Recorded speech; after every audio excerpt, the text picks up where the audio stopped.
The sound of the moment, a parable about presence. High in the northern mountains, where clouds grazed the earth and time softened even stone, there lay a lake that did not ripple, fed by unseen springs and surrounded by pine and rock. The lake was so still that the stars would sleep in its surface without stirring.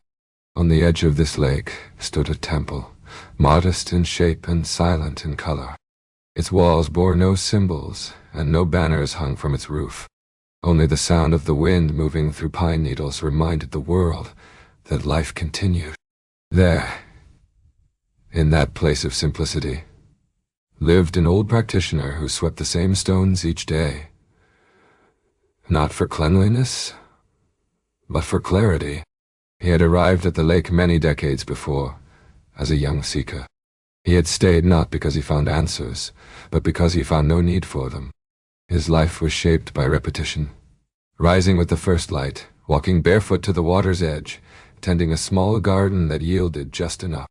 He drank tea brewed over a fire kindled slowly, and he sat facing the lake for hours that passed without name. He had studied many scrolls in his youth. He had debated sagas and wandered lands. But, in time, he had come to understand that the mind, like a vessel too full, often spills when grasping too tightly. So he let go, and the world opened. Each day he would listen, not to words, not to thoughts, but to the silence between things. He listened to the breath of the wind, to the pause before a bird took flight, to the space between waves lapping at the shore. In these spaces, something subtle moved, something deeper than thought, older than language. One morning, as mist curled like silk over the lake, he watched a leaf fall from a high pine. It tumbled gently, without aim, turning in slow spirals before resting on the surface of the water. There it floated, weightless, purposeless, present. That single moment expanded in him like light into a cave. It was not the leaf that mattered, nor the tree from which it fell. It was the falling itself. Not the beginning, not the end, only the falling. This realization struck not like thunder, but like dew touching skin. In that instant he understood. The moment is not a step on a path. It is the path. It is not a passage to something greater. It is the gate and the garden. He remained still as the sun rose. The leaf drifted to the shore, unnoticed. A bird landed nearby. The light shifted, but nothing within him moved. For he had stepped, entirely and without resistance, into the single moment that held all others. Time continued, yet it lost its teeth. He no longer counted hours, for no hour was separate from the moment he inhabited. He no longer named seasons, for the same sky that brought snow also brought blossoms. He still swept the stones. He still brewed his tea. But now, each gesture was complete. No action was a means to another. No breath awaited the next. Everything had become enough. Years passed. Snow came and left. Rain soaked the earth and was drunk by roots. Flowers opened without instruction. Birds sang songs never heard before and never to be sung again. And the old man watched, not as a guest, but as a note in the melody. People sometimes came to the temple, drawn by stories of peace that flowed from that place like light from a lantern. Some were silent. Others were restless. Many sought wisdom they could name, something to carry back to the cities and their busy lives.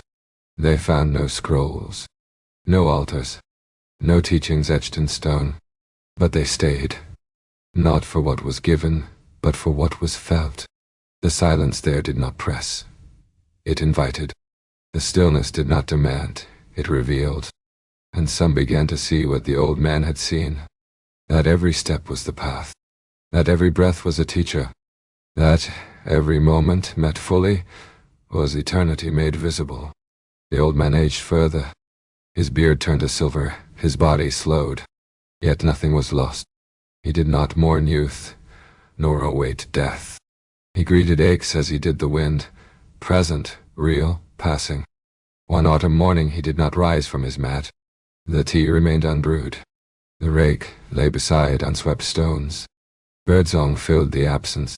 And still, something remained, not in name, not in form, but in presence, in the very air, in the stones that remembered his feet, in the silence that no longer waited for sound. The temple stood unchanged. The lake reflected the sky, and above all the moment continued, unbroken, whole, without weight. Reflection. This parable is a quiet meditation on the essence of presence. It reminds us that we often rush through life chasing events, conclusions, and meanings. But the fullness of existence is not hidden in some distant future or rare event. It is in the moment we inhabit right now. The falling leaf, the breath we take, the sound between heartbeats. These are not small things. They are the doorway to the infinite. To live in the moment is not to forget the world, but to enter it completely, to stop waiting, and to begin being.